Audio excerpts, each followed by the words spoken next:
வணக்கம். அமரர் கல்கியின் பொன்னியின் செல்வன் 5ஆம் பாகம் தியாகசிகரம்.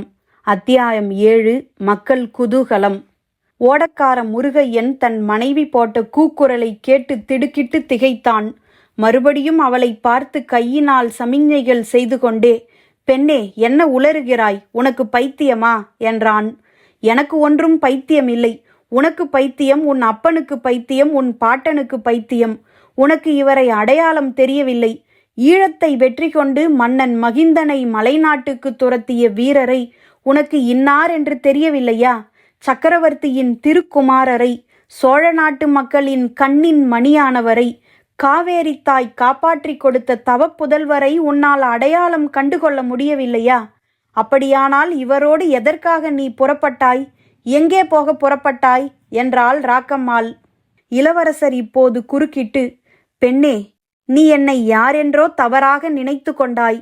நான் ஈழ நாட்டிலிருந்து வந்த வியாபாரி. நான் தான் இவனை என்னுடன் வழிகாட்டுவதற்காக அழைத்து கொண்டு புறப்பட்டேன். உன்னோடு அழைத்து கொண்டு போ, வீண் கூச்சல் போடாதே" என்றார். இந்த பேச்சு நடந்து கொண்டிருக்கும் போதே அவர்களைச் சுற்றிலும் ஜனங்கள் கூடிவிட்டார்கள். கூட்டம் நிமிஷத்துக்கு நிமிஷம் அதிகமாகிக் கொண்டிருந்தது. வந்தவர்கள் எல்லாரும் இளவரசரை உற்று பார்க்கலானார்கள். அப்போது ராக்கம்மாள் இன்னும் உரத்த குரலில், "ஆ தெய்வமே, இது என்ன பொன்னியின் செல்வருக்கு சித்த பிரமையா? கடலில் மூழ்கிய போது நினைவை இழந்து விட்டீர்களா?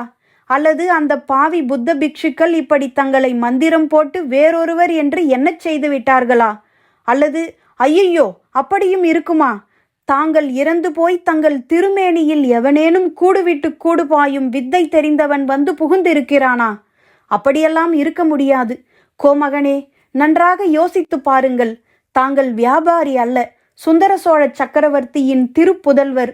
உலகத்தை ஒரு குடை நிழலில் ஆளப் பிறந்தவர். சந்தேகம் இருந்தால் தங்கள் உள்ளங்கைகளை கவனமாக பாருங்கள். சங்கு சக்கர ரேகைகள் இருக்கும்" என்று கத்தினாள். உடனே இளவரசர் அருள்மொழிவர்மர் தம் இரு கைகளையும் இறுக மூடிக்கொண்டார். "பெண்ணே, நீ வாயை மூடிக்கொண்டு சும்மா இருக்க மாட்டாயா?" என்று சொல்லிவிட்டு முருகையனை பார்த்து, "இது என்ன தொல்லை? இவளுடைய கூச்சலை நிறுத்த உன்னால் முடியாதா?" என்று கேட்டார். முருகையன் தன் மனைவியின் அருகில் வந்து காதோடு, "ராக்கம்மா, உனக்கு புண்ணியமாய் போகட்டும். பேசாமல் இரு. இளவரசர் யாருக்கும் தெரியாமல் வியாபாரி வேஷத்தில் தஞ்சாவூர் போக விரும்புகிறார்" என்றான். "அட பாவி மகனே, இதை முன்னாடியே சொல்லி இருக்க கூடாதா? புத்த மடத்தில் இளவரசர் இருக்கவே மாட்டார் என்று சொன்னாயே, அந்த புத்தியோடுதான் இப்போதும் இருந்திருக்கிறாய். ஐயோ, என்ன குற்றம் செய்துவிட்டேன்? ஆசை மிகுதியால் உளறிவிட்டேனே. பாவி பழுவேட்டரையர்கள் தங்களை சிறைப்படுத்தி பழிவாங்க சமயம் பார்த்து கொண்டிருக்கிறார்களே. அது தெரிந்திருந்தும் இப்படி தங்களை பகிரங்கப்படுத்தி விட்டேனே. இளவரசே, ஆனாலும் நீங்கள் அஞ்ச வேண்டாம். பழுவேட்டரையர்கள் தங்கள் திருமேனியில் ஓர் அணுவுக்கும் தீங்கு செய்ய முடியாது. என்னைப் போலும் என் கணவனைப் போலும் லட்ச லட்சம் பேர்கள் தங்கள் கட்சியில் நின்று தங்களை பாதுகாக்க ஆயத்தமாயிருக்கிறார்கள்" என்றாள்.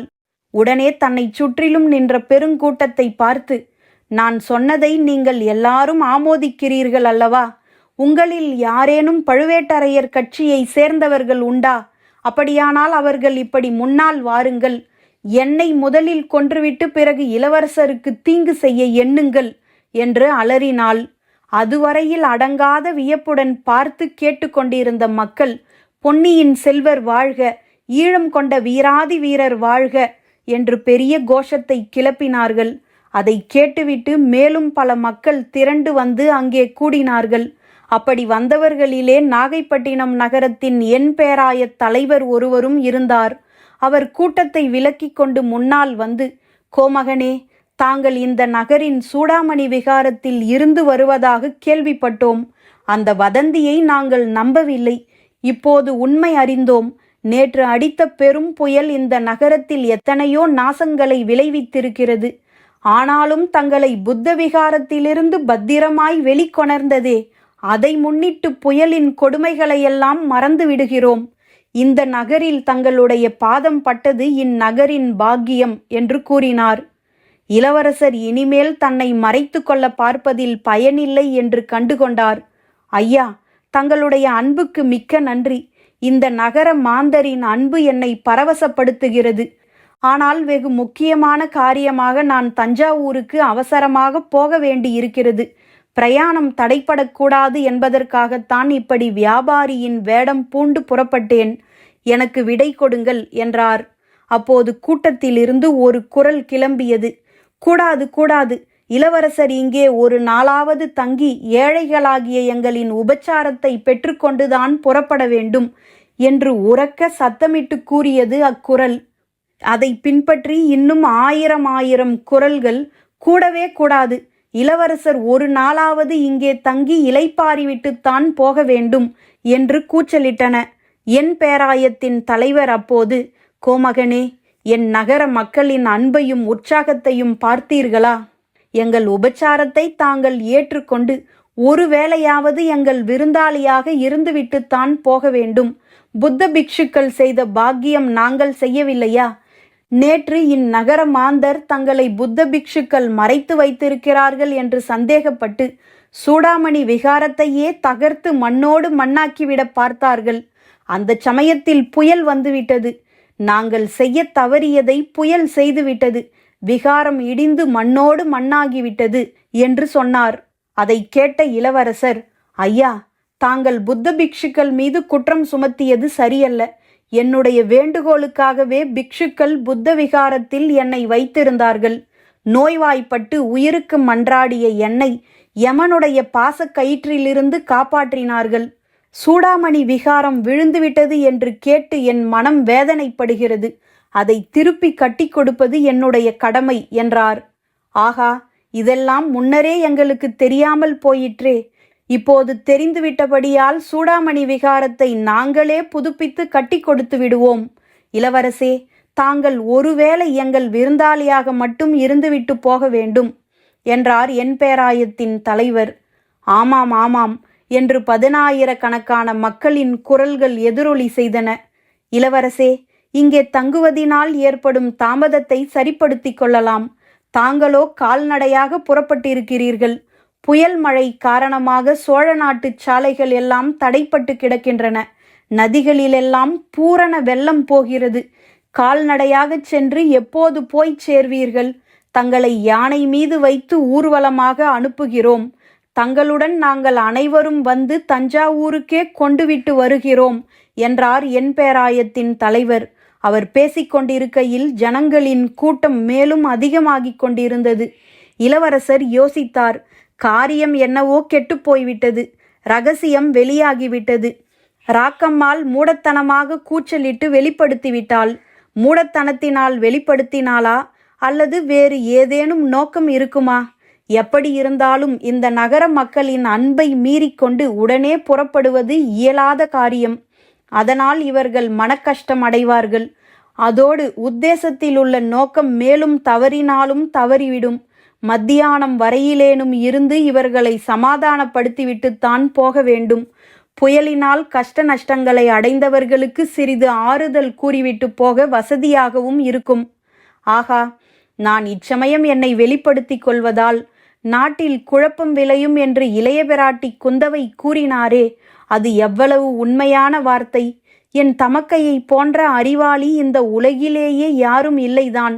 தஞ்சை சிம்மாதன உரிமையை பற்றி பேசுகிறார்களே, உண்மையில் குந்தவை தேவியை அல்லவா சிம்மாதனத்தில் அமர்த்த வேண்டும்? இவ்வாறு பொன்னியின் செல்வர் சிந்தித்து கொண்டிருந்த போது ஜனக்கூட்டம் மேலும் அதிகமாகி வருவதை கண்டார். அவர்களுடைய குதூகலமும் வளர்ந்து வருவதை அறிந்தார். புயலின் கொடுமைகளையும் புயலினால் விளைந்த சேதங்களையும் மக்கள் அடியோடு மறந்துவிட்டதாக தோன்றியது. எங்கிருந்தோ யானைகள், குதிரைகள், சிவிகைகள், திருச்சின்னங்கள், கொடிகள், பேரிகை, எக்காலம் முதலிய வாத்தியங்கள் எல்லாம் வந்து சேர்ந்து விட்டன. அரைப்பகல் நேரமாவது இங்கே தங்கிவிட்டுத்தான் புறப்பட வேண்டும் என்று இளவரசர் முடிவு செய்தார். என் பேராயத்தின் தலைவரை பார்த்து, ஐயா, இவ்வளவு மக்களின் அன்பையும் புறக்கணித்துவிட்டு நான் போக விரும்பவில்லை. பிற்பகல் வரையில் இங்கே இருந்துவிட்டு மாலையில் புறப்படுகிறேன். அதற்காவது அனுமதி கொடுப்பீர்கள் அல்லவா என்றார். இளவரசர் தங்கிச் செல்ல சம்மதித்து விட்டார் என்ற செய்தி பரவியதும் ஜனக்கூட்டத்தின் உற்சாகம் எல்லை கடந்துவிட்டது. குதூகலத்தை வெளிப்படுத்தும் வழிகளை கடைபிடிக்கத் தொடங்கினார்கள். வாத்தியங்கள் முழங்கத் தொடங்கின. ஆங்காங்கே வீதிகளில் கத்தி விளையாட்டு, கழி விளையாட்டு, குரவை கூத்து முதலியவை ஆரம்பமாயின. ஜனங்களையும் அவர்களுடைய குதூகல விளையாட்டுகளையும் கடந்து கொண்டு நாகைப்பட்டினத்து சோழ மாளிகைக்குச் செல்வது பெரிதும் கஷ்டமாயிற்று. எப்படியோ கடைசியில் போய்ச் சேர்ந்தார்கள். மாளிகைக்குள் இளவரசர் சிறிது நேரம் கூட தங்கி இளைப்பாற முடியவில்லை. ஏனெனில் அவர் வெளிப்பட்ட செய்தி அக்கம்பக்கத்து கிராமங்களுக்கெல்லாம் பரவிவிட்டது. ஜனங்கள் திரள் திரளாக வந்து குவிந்து கொண்டிருந்தார்கள். இளவரசரை பார்க்க வேண்டும் என்ற தங்கள் ஆவலை தெரியப்படுத்தி கொண்டார்கள். இளவரசரும் அடிக்கடி வெளியில் வந்து ஜனக்கூட்டத்தினிடையே சென்று அவர்களுடைய க்ஷேம லாபங்களை பற்றி கேட்டார். புயலினால் விளைந்த கஷ்ட நஷ்டங்களை பற்றி அனுதாபத்துடன் விசாரித்தார். தாம் தஞ்சாவூருக்கு போன உடனே ஜனங்கள் அடைந்த கஷ்டங்களுக்கு பரிகாரம் கிடைக்க ஏற்பாடு செய்வதாக கூறினார். அதை பற்றி ஜனங்கள் அவ்வளவு உற்சாகம் அடையவில்லை என்பதையும் கண்டுகொண்டார். ஜனங்கள் ஒருவரோடொருவர் பழுவேட்டரையர்களின் அதிகாரத்துக்கு முடிவு ஏற்படுமா என்று பேசிக்கொண்டதும் அவர் காதில் விழுந்தது. சக்கரவர்த்தியின் உடல்நிலையை பற்றியும் அடுத்தபடி சிம்மாதனத்துக்கு வரக்கூடியவரை பற்றியும் அடக்கமான குரலில், ஆனால் இளவரசர் காதில் விழும்படியாக பலரும் பேசினார்கள். இதற்கிடையில் நாகைப்பட்டினம் நகரின் ஐம்பெருங்குழுவின் அதிகாரிகளும் என் பேராயத்தின் தலைவர்கள் அனைவரும் வந்து சேர்ந்து விட்டார்கள். இளவரசருக்கு விருந்து அளிக்க பெருந்தர ஏற்பாடுகள் நடந்தன. இளவரசரை பார்க்க வந்த ஜனத்திரளுக்கு உணவளிக்கும் ஏற்பாடுகளும் நடந்தன. புயலினால் நஷ்டமானது போக நகரில் எஞ்சியிருந்த தானியங்கள் எல்லாம் வந்து குவிந்தன. கரிகாய்களை பற்றியோ கவலையே இல்லை. விழுந்த வாழை மரங்களின் வாழைக்காய் குலைகளையும் விழுந்த தென்னை மரங்களின் தென்னை குலைகளையும் கொண்டு 1,00,000 பேருக்கு விருந்து தயாரித்து விடலாமே. விருந்துகள் முடிந்து புறப்பட வேண்டிய சமயம் நெருங்கிற்று. இளவரசர் சோழ மாளிகையின் மேன்மாடத்து முகப்பில் வந்து கைகூப்பிக் கொண்டு நின்றார். வீதியில் ஒரு பெரிய கோலாகலமான ஊர்வலம் புறப்படுவதற்கு எல்லாம் ஆயத்தமாயிருந்தன. இளவரசர் ஏறிச் செல்வதற்கு அலங்கரிக்கப்பட்ட யானை ஒன்று வந்து நின்றது. முன்னாலும் பின்னாலும் குதிரைகள், ரிஷபங்கள் முதலியவை நின்றன. திருச்சின்னங்களும் கொடிகளும் ஏந்தியவர்களும் பலவித வாத்தியக்காரர்களும் அணிவகுத்து நின்றார்கள். மக்களோ நேற்று மாலை பொங்கி எழுந்த கடலை போல் ஆரவாரித்து கொண்டு கண்ணு கெட்டிய தூரம் நின்றார்கள். இளவரசர் வெளித்தோற்றத்துக்கு புன்னகை பூத்த முகத்துடன் பொழிந்தார். அவர் உள்ளத்திலோ பெருங்கவலை குடிகொண்டிருந்தது. பெற்ற தாயை காட்டிலும் 10 மடங்கு அவருடைய அன்பை கவர்ந்திருந்த ஈழத்து ராணியின் கதியை பற்றி அறிந்து கொள்ள அவர் உள்ளம் துடிதுடித்தது. முருகையன் மனைவியிடம் இன்னும் சிறிது விவரம் கேட்டு தெரிந்து கொள்ளலாம் என்று எண்ணியிருந்தார். அவளோ ஜனக்கூட்டத்தில் மறைந்து விட்டாள். முருகையன் மட்டும் முண்டியடித்து கொண்டு இளவரசரை தொடர்ந்து சோழ மாளிகைக்கு வந்து சேர்ந்தான். அவன் மனைவி ராக்கம்மாள் என்ன ஆனாள் என்பது அவனுக்கும் தெரியவில்லை. மற்றொரு பக்கத்தில் இளவரசரை வேறொரு கவலை பற்றி கொண்டிருந்தது. சக்கரவர்த்தியின் விருப்பத்துக்கு விரோதமாக தான் ராஜ்யத்தை கைப்பற்ற விரும்புவதாய் முன்னமேயே பழுவேட்டரையர்கள் சொல்லிக் கொண்டிருந்தார்கள். இந்த ஜனங்கள் செய்யும் ஆர்ப்பாட்டங்களின் காரணமாக அவர்கள் கூற்று உண்மை என்று ஏற்பட்டு விடலாம் அல்லவா? எப்படியாவது இந்த நகர மாந்தர்களின் அன்பு சுழலிலிருந்து தப்பித்து போனால் போதும் என்று இளவரசருக்கு தோன்றிவிட்டது. இந்த நிலைமையில் அவர் சற்றும் எதிர்பாராத இன்னொரு சம்பவம் நிகழ்ந்தது. ஜனங்களிடம் விடை பெற்று கொள்ளும் பாவனையில் இளவரசர் கும்பிட்டு கொண்டு நின்றபோது ஜனக்கூட்டத்தை விலக்கிக் கொண்டு ஐம்பெருங்குழுவின் அதிகாரிகளும் என் பேராயத்தின் தலைவர்களும் மாளிகையின் வாசலில் வந்து நின்றார்கள். முன்னேற்பாட்டின்படி நிகழ்ந்தது போல் சில நிமிட நேரம் பேரிகை முரசு, எக்காலம் முதலிய 100 வாத்தியங்கள் கடலொலியையும் அடக்கிக் கொண்டு ஒலித்தன. சட்டென்று அவ்வளவு வாத்தியங்களும் நின்றபோது அப்பெரும் கூட்டத்தில் நிசப்தம் நிலவியது. அச்சமயத்தில் நகரத் தலைவர்களில் முதியவராக காணப்பட்ட ஒருவர் மாளிகை முன்வாசலில் இருந்த நிலா மேடை மீது ஏறி நின்று கொண்டு கம்பீரமான குரலில் கூறினார். பொன்னியின் செல்வ, ஒரு விண்ணப்பம். நாகை நகரையும் அக்கம்பக்கத்து கிராமங்களையும் சேர்ந்த ஜனங்களின் சார்பாக ஒரு கோரிக்கை. சக்கரவர்த்தியின் உடல்நிலையை பற்றி நாங்கள் அனைவரும் கவலை கொண்டிருக்கிறோம். அதை போலவே நாங்கள் கேள்விப்படும் இன்னொரு செய்தியும் எங்களுக்கு கவலை தருகிறது. பழுவேட்டரையர்களும் பல சிற்றரசர்களும் சேர்ந்து சக்கரவர்த்திக்கு பிறகு மதுராந்தகத்தேவருக்கு முடிசூட்ட தீர்மானித்திருப்பதாக அறிகிறோம். மதுராந்தகத்தேவர் இன்று வரையில் போர்க்களம் சென்று அறியாதவர். அவர் பட்டத்துக்கு வந்தால் உண்மையில் பழுவேட்டரையர்கள்தான் ராஜ்யம் ஆளுவார்கள். சிற்றரசர்கள் வைத்ததே சட்டமாயிருக்கும். இளவரசர் ஆதித்த கரிகாலர் 3 ஆண்டு காலமாக சோழ நாட்டுக்கு வரவே இல்லை. அதற்கு ஏதேதோ காரணங்கள் சொல்கிறார்கள். அவருக்கு மகுடம் சூட்டிக்கொள்ள விருப்பமில்லை என்று கூறுகிறார்கள். அப்படியானால் அடுத்தபடி நியாயமாக பட்டத்துக்கு வரவேண்டியவர் யார்? சோழ நாடு தவம் செய்து பெற்ற புதல்வரும், காவேரி தாய் காப்பாற்றி கொடுத்த செல்வரும், ஈழம் வென்ற வீராதி வீரருமான தாங்கள்தான். மக்களே, நான் கூறியது உங்களுக்கெல்லாம் சம்மதமான காரியமா என்று அந்த முதியவர் சுற்றிலும் நின்ற ஜனத்திரளை பார்த்து கேட்கவும் 8 திசையும் நடுங்கும்படியான பேரொளி அக்கூட்டத்திலிருந்து எழுந்தது. ஆம் ஆம், எங்கள் கருத்தும் அதுவே என்று 10,000 குரல்கள் கூறின. அதைத் தொடர்ந்து கோஷித்தன. இவ்வளவு கோஷங்களும் சேர்ந்து உருத்தெரியாத ஒரு பெரும் இரைச்சலாக கேட்டது. மறுமொழி சொல்வதற்காக இளவரசரின் உதடுகள் அசையத் தொடங்கியது. ஏதோ மந்திர சக்தியினால் கட்டுண்டு அடங்கியது போல் அந்த பேரிரைச்சல் அடங்கியது. ஐயா, நீங்கள் எல்லாரும் என்னிடம் கொண்டிருக்கும் அன்பை கண்டு ஆனந்தப்படுகிறேன். ஆனால் அந்த அன்பை நீங்கள் காட்டும் விதம் முறையாக இல்லையே. என் அருமை தந்தை சுந்தர சோழ சக்கரவர்த்தி இன்னும் ஜீவியவந்தராக இருக்கிறார் என்பதை நீங்கள் மறந்துவிட்டதாக தோன்றுகிறது. சக்கரவர்த்தி நீடூழி வாழ வேண்டும் என்று என்னுடன் சேர்ந்து நீங்களும் பிரார்த்திக்க வேண்டும். சக்கரவர்த்தி ஜீவியவந்தராக இருக்கும்போது அவருக்கு பிறகு பட்டத்துக்கு யார் என்பதை பற்றி யோசிப்பது ஏன்? நகரத் தலைவர்களின் முதல் தலைவரான முதியவர் இளவரசரின் இக்கேள்விக்கு சரியான விடை வைத்திருக்கிறார். பொன்னியின் செல்வ, சோழ நாட்டில் ஒரு மன்னர் உயிரோடு இருக்கும்போதே அடுத்தபடி பட்டத்துக்குரியவர் யார் என்பதை நிர்ணயித்து விடுவது தொன்று தொட்டு வந்திருக்கும் வழக்கம். மதுரை கொண்ட வீரரும் தில்லை அம்பலத்து கோயிலுக்கு பொற்கூரை வேய்ந்தவருமான மகா பராந்தக சக்கரவர்த்தி தம் காலத்திலேயே தமக்கு பின் பட்டத்துக்கு வரவேண்டியவர்களை முறைப்படுத்தி விடவில்லையா? அதன்படிதானே தங்கள் தந்தை சிம்மாசனம் ஏறினார் என்றார். ஆம் ஆம், ஆகையால் இப்போதும் அடுத்த பட்டத்துக்கு உரியவரை பற்றி சக்கரவர்த்தி தானே தீர்மானிக்க வேண்டும். நீங்களும் நானும் அதை பற்றி யோசிப்பதும் பேசுவதும் முறையல்லவே என்றார் இளவரசர். பொன்னியின் செல்வ, சக்கரவர்த்திக்குத்தான் அந்த உரிமை உண்டு என்பதை ஒப்புக்கொள்கிறோம். சக்கரவர்த்தி சுயேட்சையாக முடிவு செய்யக்கூடியவராயிருந்தால் அது சரியாகும். தற்போது சக்கரவர்த்தியை பழுவேட்டரையர்கள் தஞ்சை கோட்டைக்குள் சிறைப்படுத்தி அல்லவோ வைத்திருக்கிறார்கள். இளவரசே, இன்னும் சொல்லப்போனால் சக்கரவர்த்தி உயிரோடு இருக்கிறாரா என்பதை பற்றியே எங்களில் பலருக்கு சந்தேகமாயிருக்கிறது. தங்களுடன் தொடர்ந்து தஞ்சைக்கு வந்து அந்த சந்தேகத்தை தீர்த்து கொள்ள விரும்புகிறோம். அதிர்ஷ்டவசமாக சக்கரவர்த்தி நல்லபடியாக இருந்தால் அவரிடம் எங்கள் விருப்பத்தை தெரிவித்துக் கொள்வோம். அவருக்கு பிற்பாடு தாங்கள்தான் சிங்காதனம் ஏற வேண்டும் என்று விண்ணப்பித்துக் கொள்வோம். பிறகு சக்கரவர்த்தி முடிவு செய்கிறபடி செய்யட்டும். பெரிய சக்கரவர்த்தி உயிரோடு இருக்கிறாரா என்பதை பற்றி சந்தேகப்பட்டு கூறிய வார்த்தைகள் இளவரசரின் உள்ளத்தில் ஒரு பெரும் திகிலை உண்டாக்கின. இத்தனை நாளும் அவர் அறிந்திராத வேதனையும் பீதியும் ஏற்பட்டன.